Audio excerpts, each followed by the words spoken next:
Hello viewers, how are you? Shri గురుభ్యో నమః.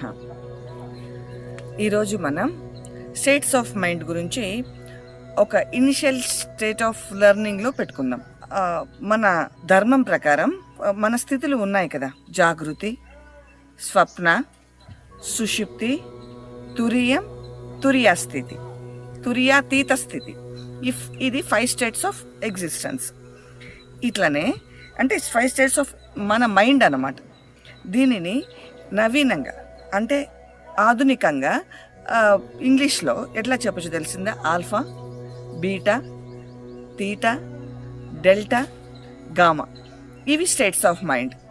ఈ స్టేట్స్ ఆఫ్ మైండ్ని గురించి కానీ కొంచెం మనం అర్థం చేసుకోగలిగితే మన మేనిఫెస్టేషన్ ప్రాసెస్లన్నీ కూడా దీనిపైననే ఆధారపడి ఉంటాయి.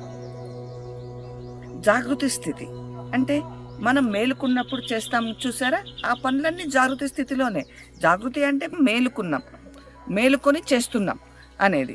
ఈ మేలుకొని చేసే స్థితిని మనము ఇంగ్లీష్లో వచ్చి బీటా స్టేట్ అంటుంటాం. గురువు గారు ఒక సత్సంగంలో దీని గురించి చెప్పేటప్పుడు జాగృతిలో జాగృతిని ప్రవేశపెట్టండి అని చెప్తారండి. ఇది మనకు చాలా ముఖ్యమైన విషయం. జాగృతిలో జాగృతిని ప్రవేశపెట్టడం ఏంటి? ఇది ఆలోచించండి. ఎందుకంటే దీని గురించే మనము తద్వారా ఈ నెక్స్ట్ వచ్చే సత్సంగాలన్నీ మనం చెప్పుకునేవన్నీ దీనిపైన ఆధారపడి ఉంటాయి. ఈ జాగృతిలో జాగృతిని ప్రవేశపెట్టడం అంటే మనం మేలుకొని ఉంటాం. మన ఆలోచనలు ఒక రోజులో సుమారుగా 90,000 థాట్స్ ఉంటాయని చెప్పి రికార్డ్ చేశారు. 90,000 నిద్రపోయేటప్పుడు కాకుండా మేలుకొని ఉన్నప్పుడు మినిమం ఒక మనిషి 90,000 థాట్స్. ఈ థాట్స్ అన్నీ మనకు గుర్తుంటున్నాయా? అసలు ఈ థాట్స్ ఎక్కడి నుంచి వస్తున్నాయి? మన కంట్రోల్లో ఉంటున్నాయా? ఈ థాట్స్ ప్రొడ్యూస్ చేసే ఫీలింగ్స్ మన దగ్గర నుంచి వస్తున్నాయా? దీనిని ఎక్కువగా రీసెర్చ్ చేసిన యూనివర్సిటీ కాన్షియస్నెస్ ప్రాజెక్ట్ అని ప్రిన్స్టన్ యూనివర్సిటీ చాలా ఎక్కువగా దీనిపైన వాళ్ళు రీసెర్చ్ చేశారన్నమాట. దీంతో ఏం చెప్పారు తెలుసా? Highest form of intelligence is metacognition. Highest form of intelligence is metacognition. And what is metacognition? It is thinking about our thoughts. మనం ఏమి ఆలోచిస్తున్నాము అని చెప్పి మనకు మనం తెలియచేసుకోవడమే ఈ metacognition. And it is the highest form of intelligence. ఈ పాయింట్ మీరు గుర్తుపెట్టుకోవాలి. దీనిని ఈ జాగృతితో కంబైన్ చేయండి.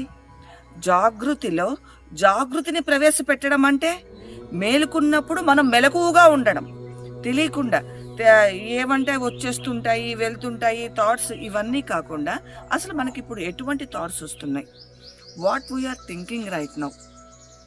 అర్థమైందా? దీనిని జాగృతిలో జాగృతిని ప్రవేశపెట్టడం అంటారండి. దీనిపైననే మన లాస్ ఆఫ్ మేనిఫెస్టేషన్ అన్నీ ఆధారపడి ఉంటుంది.